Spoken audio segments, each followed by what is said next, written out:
அரசியல் வரிசையில் வாக்கு செலுத்துறது இல்லை, வாழ்க ஒழிக கோஷங்கள் இல்லை, அது இல்லை. அந்த அரசியலை இவங்க கற்பிக்க மாட்டாங்க.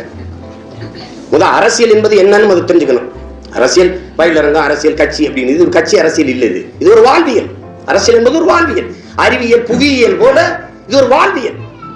அரசியல் தனியா ஒன்று கிடையாது, தனியா ஒன்றே கிடையாது. அரசியல் தனியா ஒன்றே கிடையாது. அரசியல் இல்லாமல் எது ஒன்றும் கிடையாது. நிறைய அறிஞர்கள் கற்பிச்சுட்டாங்க. அண்ணல் காந்தி அரசியல் என்ற எண்ணம் இல்லாதவன் மனிதனாகவே இருக்க முடியாதுன்னு. லெனின் ஒவ்வொரு மனிதனின் ஒவ்வொரு சொல்லிலும் அரசியல் பிறக்குதுன்றார், ஒவ்வொரு வார்த்தையிலும் பிறக்குதான்றார். இங்க என்ன கூட்டமா நிக்கிறீங்க? அந்த கேள்வி அரசியல். தள்ளுங்க போகணும், அந்த கேள்வி அந்த கேள்வி அரசியல். தண்ணி கொடுங்க, பசி தாகமா இருக்கு, அது அரசியல். அதான் அவர் கற்பிக்கிறார். அரிஸ்டாட்டில் அரசியல் வேண்டாம் என்று நீங்கள் விலகி நிற்கலாம், ஆனால் அரசியல் உங்களை விட்டு ஒருபோதும் விலகாதுங்கிறார். பிளாட்டோ இன்னும் தெளிவாக கற்பிக்கிறார். அரசியல் வேண்டாம் என்று நீ விலகி நின்றால் நீ யாரை வெறுக்கிறாயோ அறிவிருக்கிறாயோ அவரின் ஆட்சிக்கு கீழே வாழ நேரிடும். ஆனா நாம எதுவுமே செஞ்ச அரசியல், அது நமக்கு எதுக்குப்பா அரசியல்? நமக்கு எதுக்கு அரசியல்? அது வேண்டாத வேலைன்னு நினைச்சோம்.